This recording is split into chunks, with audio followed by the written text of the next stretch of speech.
बताना चाहता हूं मेरे भाइयों, मेरी बहनों, आज से बहुत समय पहले शूशन राजगढ़ में बाइबल कहती है मौद्रके नामक एक व्यक्ति ने वहां के राजा की जिंदगी बचाई। लेकिन आप जानते हो उसका यह परिश्रम दब गया, उसकी ये मेहनत जो थी वो दब गई थी। लेकिन एक दिन बाइबल कहती है, भले ही वहां पर परमेश्वर का नाम नहीं है, लेकिन मैं ये विश्वास करता हूं वो किताब खुदा ने खुलवाई। और जब उस किताब को खुलवाया गया तो उसमें उसका नाम था।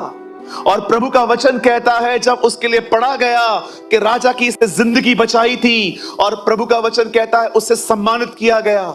मैं आप में से हर एक को कहना चाहता हूं, हो सकता है आपने भी जीवन भर परिश्रम किया है, आपने भी बहुत दुआएं की हैं, हो सकता है आप भी उन लोगों से अच्छा चले हैं जिन्होंने आपके पीठ के पीछे आपकी इमेज के साथ मजाक किया, खिलवाड़ किया, बहुत कुछ किया, लेकिन आपने कभी अपने मुंह आपने कभी उनके खिलाफ नहीं खोले। मैं आप में से हर एक को कहना चाहता हूं, जो लोग ये क्रूस उठा उठा के थक चुके हैं, आपका प्रतिफल आ रहा है, आपका प्रतिफल आ रहा है। परमेश्वर उन कामों को जो मनुष्यों ने दबा दिए हैं उसको उठाएगा। And God will reward. God will reward.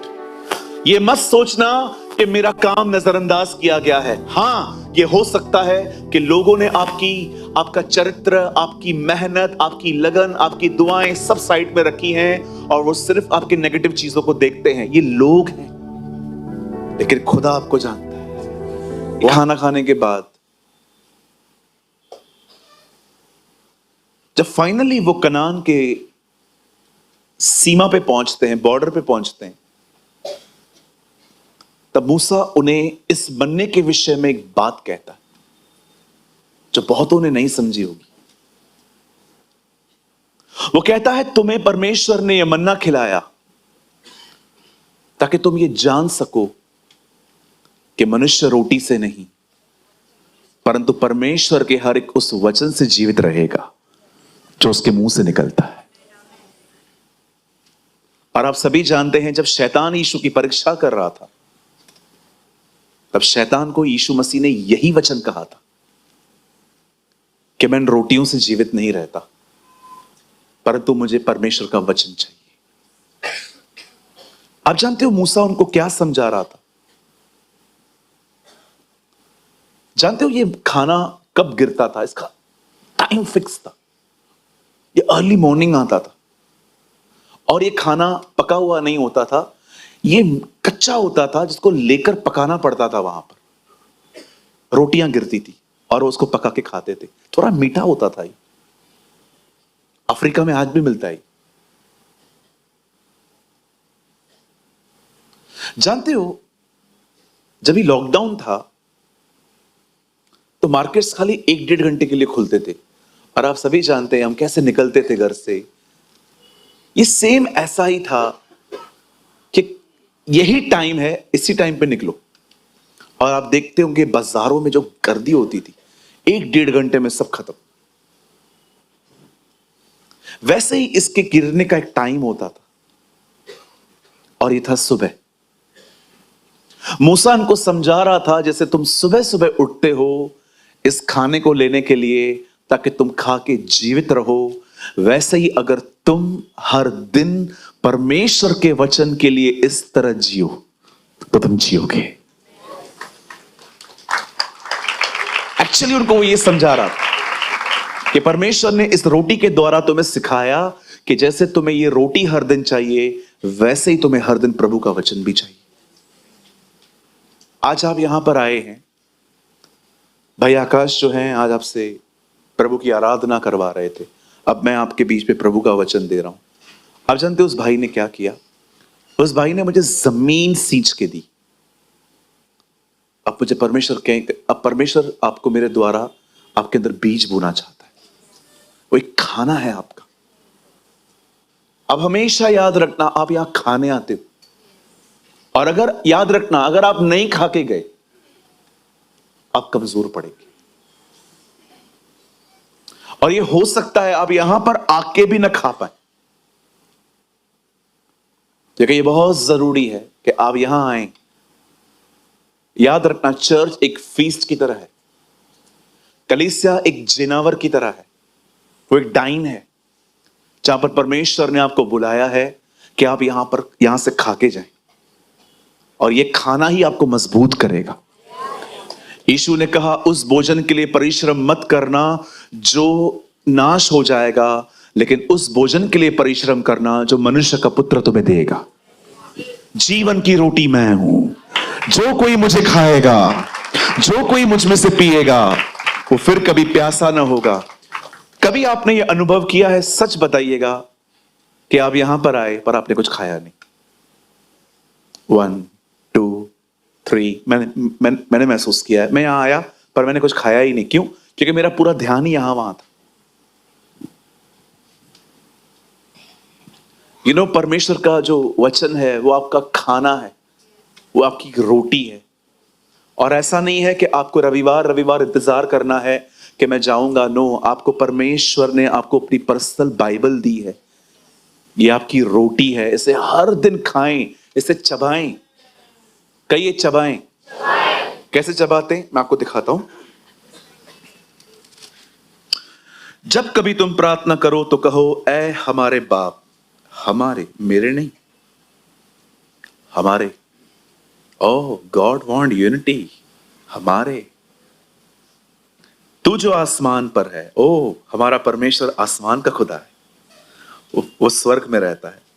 तेरा नाम पाक माना जाए। माना जाए क्या अब नहीं है? बिल्कुल है। तो फिर यहां पर ऐसा क्यों लिखा है माना जाए? अच्छा, परमेश्वर का नाम पवित्र है, लेकिन अगर मैं उसकी तरह जीना शुरू करूं तो पृथ्वी पर भी उसका नाम पाक माना जाए। ओके, उसका राज्य आए। क्यों? उसका राज्य नहीं है?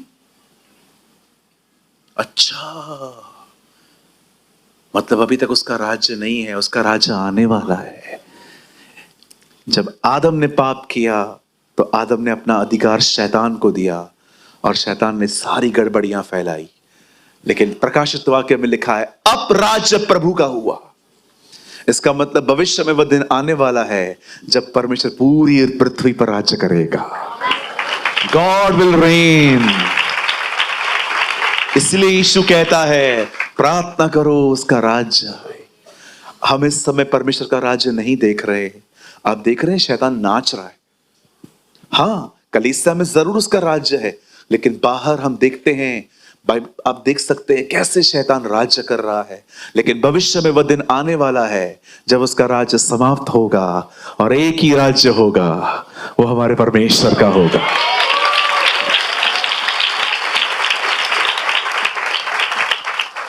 आप जानते हैं वो दिन बहुत जल्द आने वाला है। इसलिए आप रेवलेशन में पढ़ते होंगे अब राज्य हमारे परमेश्वर का हुआ। आगे क्या लिखा है? तेरा नाम पाक माना जाए, तेरी इच्छा पूरी हो, ये हो। उसके बाद लिखा है तेरा राज्य आए, तेरी इच्छा पूरी हो, तेरा नाम पवित्र माना जाए। सब तो उसके ऊपर है। उसके बाद हमारे दिन भर की रोटी दे, हमें परीक्षा में न डाल, हमें बुराई से बचा। वाह, 3 प्रेयर रिक्वेस्ट प्रभु ने मुझे दी है, 3 प्रेयर रिक्वेस्ट मुझे प्रभु को देनी है। ओह, ब्यूटीफुल प्रेयर। इसे कहते हैं चबाना। लेकिन अगर आप चबा नहीं रहे हैं तो आप निगल रहे हैं। ऐ हमारे बाप, तू जो आसमान पर है, तेरा नाम पाक माना जाए, तेरा राज्य आए, तेरी इच्छा पूरी हो, आज हमारे बुरे दिन की रोटी। Okay okay, thank you. Mummy, रोटियां जल्दी गर्म कर ले। कहिए बाइबल, कहिए पास वाले को, सिर्फ पढ़ना नहीं है, चबाना है। पढ़ते सब हैं, चबाते सब थोड़ी हैं, इसलिए निगल जाते हैं सब। और निगला हुआ खाना बड़ा तकलीफ देता है। ठीक है, सो आज प्रभु आपको कुछ देने वाले हैं। आमीन।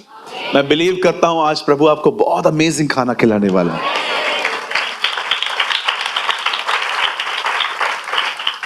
आप जानना चाहते हैं आज मैं कौन सी किताब में से आपको प्रभु के लिए बताऊंगा? Today I want to talk about Esther. आज हम एस्तर के बारे में कुछ सुनने वाले हैं। बहुत ब्यूटीफुल, बहुत खूबसूरत कहानी है। कभी आपको टाइम मिलता है ना, 1 घंटा लगेगा खाली, पूरा पढ़ लो उसको। चलिए मेरे साथ खोलिए द बुक ऑफ एस्तर।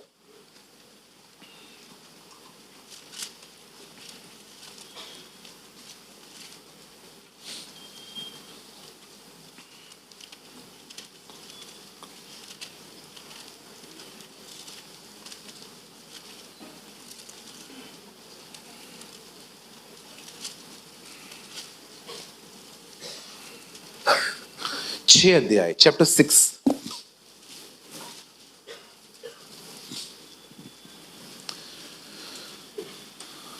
सब खोलिए एस्तर की किताब 6 अध्याय।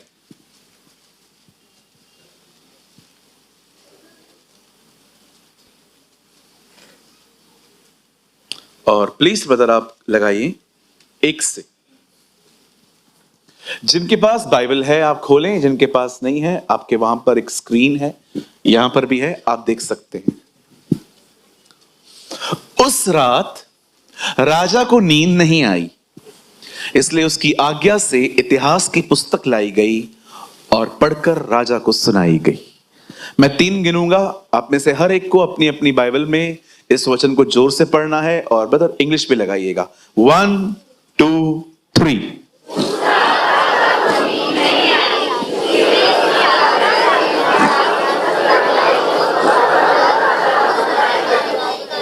मैं फिर से 3 गिनूंगा, एक बार फिर से पढ़ेंगे जोर से। 3 2 1।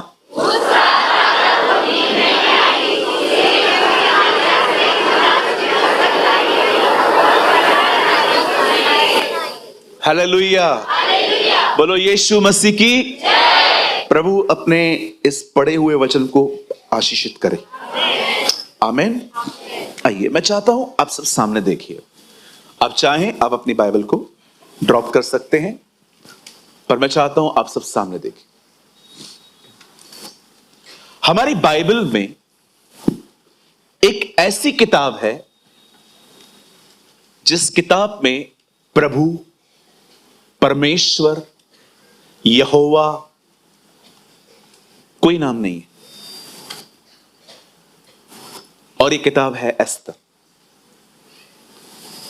और शायद आप में से अगर किसी को यह नहीं पता है तो मैं आपको यह भी बताना चाहता हूं, एस्तर एक ऐसी किताब है जिसमें हमारे भारत का नाम है, हमारी कंट्री का नाम बाइबल में है। आपको कभी कभी इस चीज का फक्र महसूस होता है कि मैं जिस देश में रहता हूं, खुदा के कलाम में उसका नाम है और एकदम प्योरली लिखा है Hindustan, Bharat, India.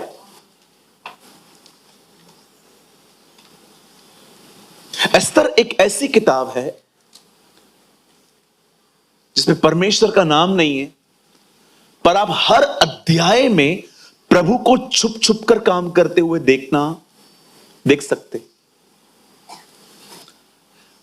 Joyce mayor एक ऐसी बहन है जिसकी कलीसिया के लोग जब उसके पास आके कहते हैं प्रभु कुछ नहीं कर रहा, तो उन्हें हमेशा कहती है एस्तर पढ़ो, तुम्हें दिखाई नहीं दे रहा पर वो कुछ कर रहा है। जॉइस मेयर अपने कलीसिया के लोगों को जब वो लोग ये सवाल लेके आते हैं कि खुदा कुछ कर क्यों नहीं रहा, वो उन्हें हमेशा कहती है तुम एस्तर पढ़ो। वहां पर भी प्रभु तुम्हें करते हुए नहीं दिख रहे हैं, लेकिन वो बहुत कुछ कर रहा है। ऐसी बहुत सारी चीजें हैं जो प्रभु कर रहे हैं, पर हो सकता है आपको दिखाई नहीं दे रही है, क्योंकि परमेश्वर कभी कभी पर्दे के पीछे काम करता है। बिल्कुल, मुर्दों में से जिंदा होने के बाद यीशु मसीह पर्दे के पीछे ही गया। आपने पढ़ा, पर्दा फट गया। क्यों फटा? क्योंकि कोई वहां से गुजरा है। हालेलुया। आइए कहिए मेरे पीछे, प्रभु कभी कभी पर्दों के पीछे काम करता है और एक दिन वो काम सामने आएगा। कभी ये ना सोचे कि प्रभु कुछ नहीं कर रहा। इवन मैं आपको कहना चाहता हूं, परमेश्वर सबसे ज्यादा तब काम करता है जब वो शांत रहता है, when he is silent। 100%। वो सबसे ज्यादा तब काम करता है जब वो शांत रहता है। क्या आप सब तैयार हैं? आइए, मैं चाहता हूं आप बड़े ध्यान से सुने जो भी मैं कह रहा हूं। देखिए, हर चीज में कुछ ना कुछ है। मैंने बड़ा अध्ययन किया है इसका। हमारी बाइबल कहती है एक समय था, इस पृथ्वी पर एक राजा रहता था जिसका नाम था शरेश। और प्रभु का वचन कहता है वो 127 प्रांतों पर राज्य करता था। वो 127 किंगडम्स के ऊपर था।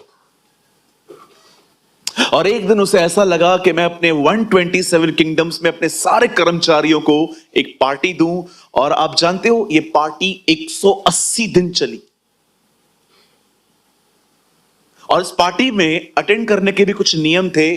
आप आइए, आपको चाहिए शराब पीजिए, आप नहीं पीना चाहते हो आपको कोई जबरदस्ती नहीं करेगा। वहां पर लिखा है, पीना तो नियम के अनुसार था। इतनी डिटेल से उस पार्टी की। और उस 180 के दिन पार्टी को एक्चुअली इतनी बड़ी पार्टी क्यों थी? क्योंकि राजा के पास जो कुछ भी था वो लोगों को दिखाना चाह रहा था। इसे हिंदी में कहते हैं वैभव। और 180 दिन की वो पार्टी में एक दिन राजा पूरे नशे में जब डूबा हुआ था, तब राजा ने एक आज्ञा दी। उसकी सेवकाई ट्रांसजेंडर्स करते थे। जो ट्रांस होते ना, ये कोम करती थी। और उसने एक दिन सबको बुलाया और कहा, जाओ रानी वश्ती को ले आओ और उसको बोलना सज के संवर के आए और उसका क्राउन वगैरह उसके सर पे आओ। वो दिखाना चाह रहा था मेरी पत्नी कितनी ब्यूटीफुल है। और जब रानी वश्ती के पास ये संदेश जाता है कि चलो भाई, राजा ने आपको बुलाया है, उसे साफ साफ मना कर दिया। उसे साफ साफ कह दिया कि मैं नहीं आने वाली हूं। अब राजा सबको बुला चुका है कि अभी वो क्वीन आ रही है और सब वेट कर रहे हैं। और अब राजा को उठ के आंसर करना है, वो नहीं आ रही है। और उसने इतना वो एम्बैरस फील किया उस टाइम पे। उसे इतना ऐसा लगा कि शायद मेरा मुंह कट जाएगा, मेरी नाक कट जाएगी कि मेरी पत्नी मेरे अधीन नहीं है। रानी ने साफ कह दिया, मैं नहीं आऊंगी। और राजा ने गुस्से में आके, जलजलाहट में आके अपने सारे मंत्रियों को बुलाया कि क्या करें इस औरत का। राजा ने कहा, राजा तेरे इस काम से गलत मैसेज जा रहा है। क्या? कौन सा मैसेज जा रहा है? बोला, वश्ती के इस काम से अब हमारी पत्नियां भी हमारी बात नहीं मानेंगी। सबको अपनी अपनी लगी पड़ी थी।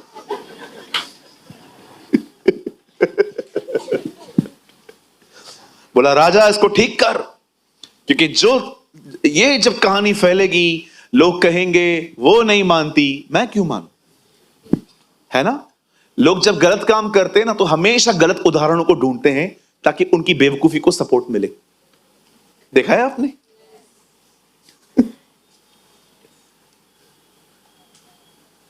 अगर आप शराब पीते तो हमेशा शराबी को ढूंढेंगे ताकि दोनों मिलकर काउंसलिंग करें। अरे पीना थोड़ी गलत है, डॉक्टर भी बोलता है थोड़ी थोड़ी पी। और हम क्या नाली में गिर रहे हैं? थोड़ी तो पीते हैं। बेवड़ा बेवड़े को बहुत सपोर्ट करता है। आप देखो, जब दो लोग सेम गड़बड़ में होते हैं ना, हमेशा अच्छे दोस्त रहते हैं। मैंने अपनी आंखों से देखे हैं ये एग्जांपल्स। ये भी गड़बड़ में, ये भी गड़बड़ में, now they are best friends. देखे हैं आपने? ओ, मैं तो रोज देखता हूं। ये भी गड़बड़ में, ये भी गड़बड़ में। ओ, अब दोनों ही अच्छे दोस्त हैं। मैं समझ जाता हूं ये लोग बात क्या करते होंगे। ये यही करते होंगे, मैंने ये किया फिर क्या हुआ, चलता है, मैंने भी तो किया था।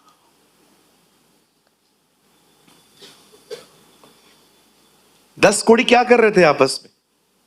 कभी सोचा है आपने? ये 10 के 10 क्या थे? सबकी सेम प्रॉब्लम थी ना, इसलिए एक थे।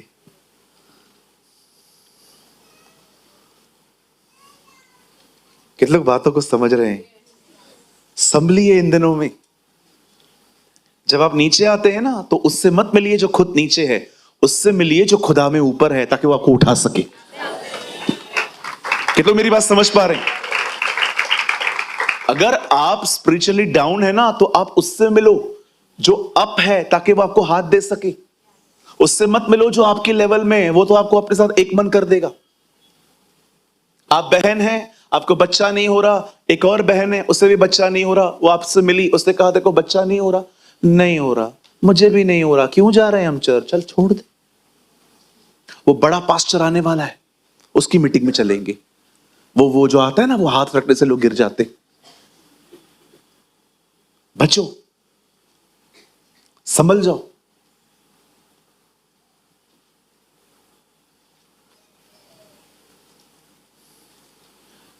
जो आदमी आपको खुदा के करीब नहीं ले जा सकता ना, उसके करीब मत जाइए, वो आपको किसी और चीज के करीब ले जाएगा। बुरी संगति अच्छे चरित्र को बिगाड़ देती है। आप बुरे की बात कर रहे हो ना, मैं आपको एक चीज और बताऊं, आप हैरान हो जाओगे। एक पत्री में पौल कहता है, मेरा और देमास का तुम्हें नमस्कार। देमास उसका एक सहकर्मी था जो पौलुस की मिनिस्ट्री में ट्रेन हुआ था, और आगे चल के कुलिसियों में किताब में पौलुस कहता है, देमास ने इस संसार को प्रिय जान के छोड़ दिया है मुझे। आप विश्वास कर सकते हैं, पौलुस के साथ घूमने वाला आदमी दुनिया के पीछे चला गया। सोचो उस आदमी के पास किस चीज की कमी थी। वो अभिषिक्त था, उसके पास प्रभु का वचन था, वो प्रभु से मिल चुका था, वो उसके साथ रहते भी ऐसा हो गया। एलीशा को देखो, उसके साथ गहजी, क्या सीख पाया। आप इस्राएलियों को देखो, उनको कितना अच्छा सेवक था मूसा, पर वो कुछ लर्न नहीं कर पाए। आप यहूदा स्क्रोती को देखो, जो यीशु के साथ रहकर भी कुछ लर्न नहीं कर पाए।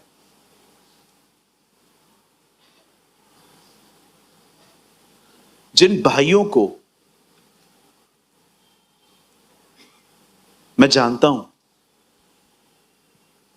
कि ये प्रभु में बढ़ रहे, विश्वास कीजिए मैं उनको अपने साथ ले जाता हूं। मैं इसलिए नहीं ले जाता कि वो मेरी पहनाई करें। मैं जानता हूं इनकी बुलाहट है कि तैयार हो सके, संगति के लिए ले जाता हूं। और आने वाले दिनों में वो भाई बड़ा बड़ा काम करने वाले हैं प्रभु के लिए। यस, आमीन। आप जानते हो, जब रानी वश्ती ने इस बात को नहीं माना, तब बाइबल कहती है राजा ने बड़े क्रोध में आके उसे उस पदवी से निकाल दिया। अब रानी की जगह खाली है, राजा अकेला है, और सब लोग वापस गेट टुगेदर होते हैं और वो सब देखते हैं राजा को, और एक नया फतवा जारी होता है। बाइबल कहती है लोगों ने कहा एक रानी ढूंढी जाए, और बाइबल कहती है राजा के जो लोग थे वो शहर में घूमने लगे। और मैं आपको बताना चाहता हूं, हमारी बाइबल कहती है उन्हें बहुत सारी लड़कियां मिली, और उन्हीं लड़कियों में एक लड़की थी जिसका नाम था एस्तर, और वो अपने चाचा मौद्रके के साथ रहती थी। हमारी बाइबल में एस्तर के मां बाप का कोई जिक्र नहीं है, लेकिन बाइबल कहती है वो अपने चाचा के साथ, मतलब उसके साथ रहती थी। और जब उस लड़की को देखा गया तो उस लड़की को भी चूज किया गया। अब इस लड़की को अन्य लड़कियों के साथ राज दरबार में पहुंचाया गया, और बड़े ध्यान से सुनिएगा, अमेजिंग है ये। अब ये लड़की जो है ये पैलेस के अंदर रह रही है, लेकिन चाचा कहां रह रहा है? आप जानते हो उसके चाचा रहता कहां था? बाइबल नहीं कहते वो किसी घर में रह रहा था, लिखा है महल के बाहर बैठा रहता था, सारा दिन वहीं पर रहता था। इस चीज को, इस पॉइंट को बहुत पकड़ के रखना। कहिए, मौद्रके पैलेस के बाहर बैठा रहता था। अब क्या हो रहा है उसे सब पता चलता था, कौन क्या बात कर रहा है, उसकी सारी एक्टिविटीज के बारे में उसे सब कुछ पता चलता था। कितना हमारी तरह है, सुनिए। अब सब पता चल रहा था। एक दिन पैलेस के बाहर दो लोग राजा के किसी एक्टिविटी से नाराज थे, और इन लोगों को प्लान बना रहे थे राजा को कुछ सबक सिखाना है। और ये सारी बातें उसके चाचा ने सुन ली और घर पे जाके पहुंचा दी राजा के सामने। और उन दोनों को पकड़ा गया, राजा के सामने लाया गया और राजा ने बोला, मैंने सुना है तुम लोग ये बातें कर रहे थे। उन्होंने कहा हाँ हमसे हो गई, और लिखा है उन दोनों को मार दिया गया।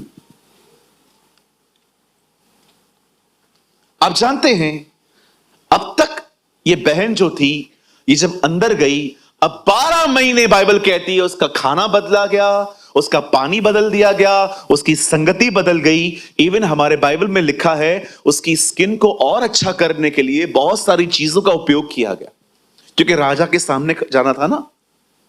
और फाइनली बाइबल कहती है एस्तर पटरानी बनी।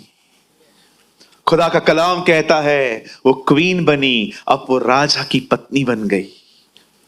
मैं इस स्टोरी के अंदर बहुत खुद को देख पाता हूं कि एक समय था जब परमेश्वर ने इजराइलियों को चुना, पर वो इजराइली उसके साथ विश्वास योग्य नहीं रहे, और परमेश्वर ने एक नई दुल्हन चूज की।